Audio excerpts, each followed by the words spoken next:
Bonjour à toutes, bonjour à tous. Bon, on est là ce soir sur le plateau d'AgriWeb TV pour parler un peu de l'Aquitanimatur International. On est avec un éleveur français, Nicolas Bézès. Bonjour, vous êtes éleveur en Gironde, à Queyrac, c'est bien ça?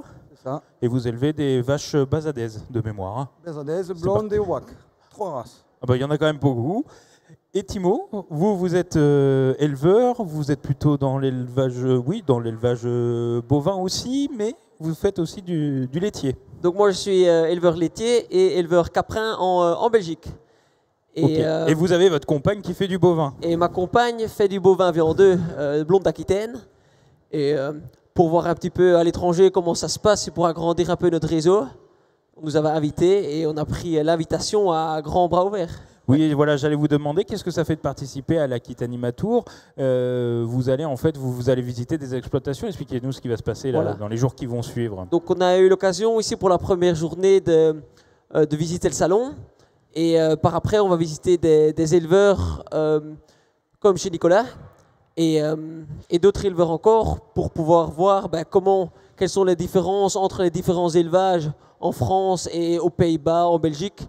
Et de rencontrer d'autres éleveurs et voir quoi qu'ils ont comme problèmes qu'ils rencontrent et qu'est-ce qu'ils rencontrent dans la race, etc. Voilà. Les problèmes sont un peu les mêmes, non? Est-ce que vous voyez des choses bien? Est-ce que vous leur partagez aussi Je ne sais pas, on va voir ça dans les jours à venir, ce qu'ils ont à dire. D'accord. Voilà. Et vous, donc Nicolas, demain vous accueillez sur votre exploitation des éleveurs étrangers qui viennent voir. Oui. Qu'est-ce que ça fait de partager, j'allais dire leur faire voir notre extensif, parce que nous on est très extensif. Ouais. Vous avez combien? Présentez-nous un peu votre élevage. 650 hectares. Hein. Ah oui. Et 400 bêtes. Bon, ça fait beaucoup, mais vous êtes nombreux sans doute sur l'exploitation. Non, on est 3, ma compagne et un ouvrier.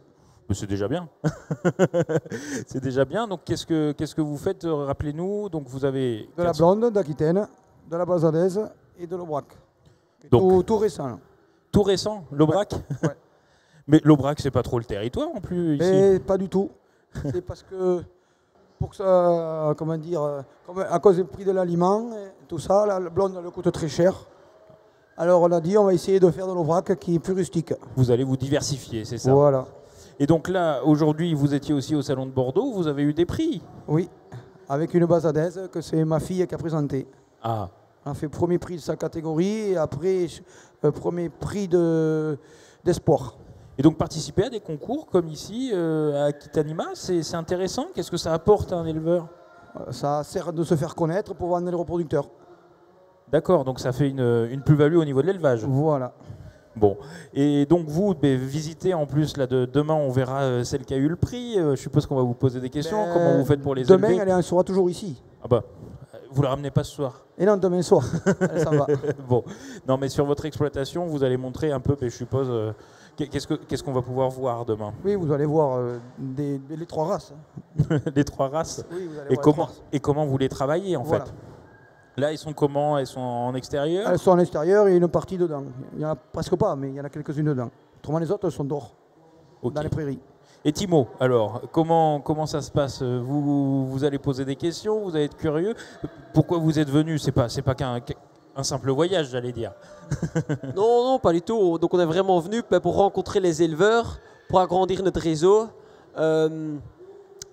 Aux Pays-Bas et en Belgique, on importe beaucoup d'animaux viandeux de la France. De voir où est-ce que génétiquement ils veulent aller, c'est quoi le but des éleveurs, et de pouvoir directement travailler avec les éleveurs sans devoir passer obligatoirement par des commerçants ou des grossistes ou des marchands de bêtes, quoi.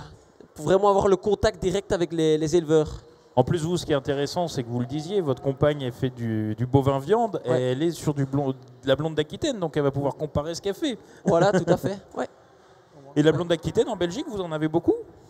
Moi, personnellement, je n'ai pas de blonde d'Aquitaine en Belgique, mais en Belgique, à la base, c'est une race, c'est un pays où il y a le blanc-bleu belge qui est dominant. Qui est dominant, oui. Mais ces dernières années, on voit que le blanc-bleu belge diminue et qu'il y a de plus en plus de races françaises qui entrent le pays pour des raisons diverses, que les races françaises s'améliorent et que parfois il y a un peu d'opposition envers la race blanc-bleu belge pour des raisons que le village n'est plus tout à fait naturel, etc. Voilà. D'accord. Et donc vous avez plutôt des Holstein aussi, c'est pas une race forcément belge. Voilà. Et nous, on traite des Holstein à la ferme, qui n'est pas une race belge, mais ce n'est pas une race de française non plus. Voilà, C'est vrai qu'elle est étrangère, mais nous on a la prime Holstein quand même qu'on a développé un peu. Hein. Donc expliquez-nous aussi ce que ça va vous apporter en fait de voir tout ça. Donc c'est vraiment du lien direct, du lien commercial aussi un peu. Comment? Du lien commercial un peu. Si moi je suis commercial. Non, ça vous apporte des liens commerciaux avec les éleveurs directement ou pas du tout? C'est ce qu'on va voir, on ne sait pas à l'avance, mais Ouais. ça peut, c'est toujours possible. Jeter les reproducteurs, par exemple. Voilà. Je sens que Nicolas, vous êtes intéressé. Mais Si on ne les rencontre jamais, on est sûr qu'il n'y aura jamais des liens commerciaux ou qu'on ne pourra jamais travailler ensemble. C'est sûr. Donc voilà, tout simplement. bon, mais en tout cas, on a bien compris. Donc les visites, là, ça commence dès demain chez vous sur votre exploitation et puis ça se poursuit tout au long de la semaine, il me semble. Il y a des visites, il y a des tours. Et nous, on se retrouve sur AgriWeb TV pour une autre émission demain. À très vite.